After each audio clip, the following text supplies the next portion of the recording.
आत्ताची सगळ्यात मोठी बातमी अर्थातच अशोक चव्हाणांबाबतची। थोड्याच वेळात त्यांचा भाजप प्रवेश होतोय। खुद्द अशोक चव्हाणांनी ही माहिती दिली आहे। दुपारी 12:30 वाजता देवेंद्र फडणवीस आणि चंद्रशेखर बावनकुळेंची प्रदेश कार्यालयामध्ये पत्रकार परिषद आहे। याच पत्रकार परिषदेत अशोक चव्हाण भाजपमध्ये प्रवेश करतील। काल अशोक चव्हाणांनी आपल्या आमदारकीचा आणि पक्ष सदस्यत्वाचा राजीनामा दिला होता।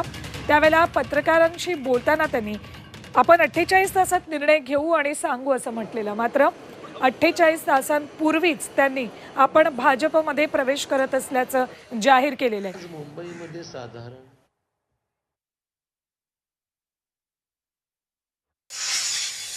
दोपहर को मैं 12 साढ़े 12 के दौरान मेरी ज़िंदगी की पॉलिटिकल करियर की एक नई शुरुआत करने जा रहा हूं। मैं आज मेरा भाजपा में एंट्री है, प्रवेश है और दोपहर को 12 साढ़े 12 में वहां जाकर राज्य अमृत नोनी आर्थो प्लस ये एक प्रूवन फॉर्मूला है। इसमें मौजूद नोनी फल के गुण और आयुर्वेदिक जड़ी बूटियां शरीर को जरूरी पोषक तत्व देने के साथ साथ हड्डियों और जोड़ों के घिसने, उनमें होने वाले सूजन और दर्द को रोकने में मदद करता है। दर्द मुक्त जीवन के लिए अमृत नोनी ऑर्थो प्लस के डिप्टी सीएम श्री देवेंद्र फडणवीस जी और बावनकुळे जी, उनके प्रदेश अध्यक्ष आशीष शेलार, मुंबई के अध्यक्ष, अन्य नेताओं की उपस्थिति में वहाँ पर आज का भाजपा कार्यालय में फंक्शन होगा।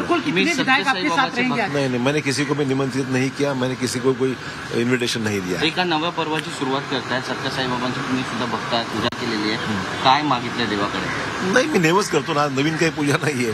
मी घरातून बाहेर जात असताना रोजच पूजा करतो, त्यामुळे ही गोष्ट माझ्यासाठी नवीन नाहीये। आणि कुठल्याही कामाकरता ईश्वराचा आशीर्वाद, शुभ कामाकरता देवाचा आशीर्वाद घेण्याची माझी नेहमीच पद्धती राहिली आहे। माझा आयुष्याचा हा भागच आहे।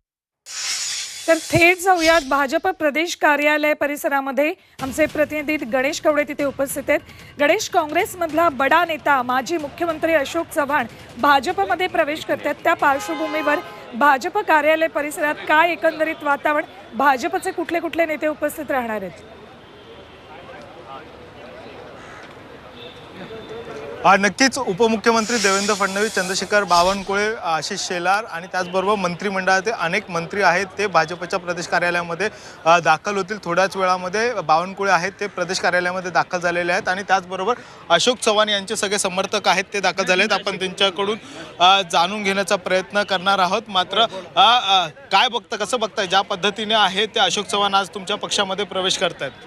खूप चांगलं होईल आणि अशोक चव्हाण हे मुख्यमंत्री होते या राज्याचे आणि ते आल्यामुळे भारतीय जनता पार्टीला निश्चितपणे महाराष्ट्रभर त्याचा फायदा होणार आहे आणि त्यांचं कामसुद्धा चांगलं आहे।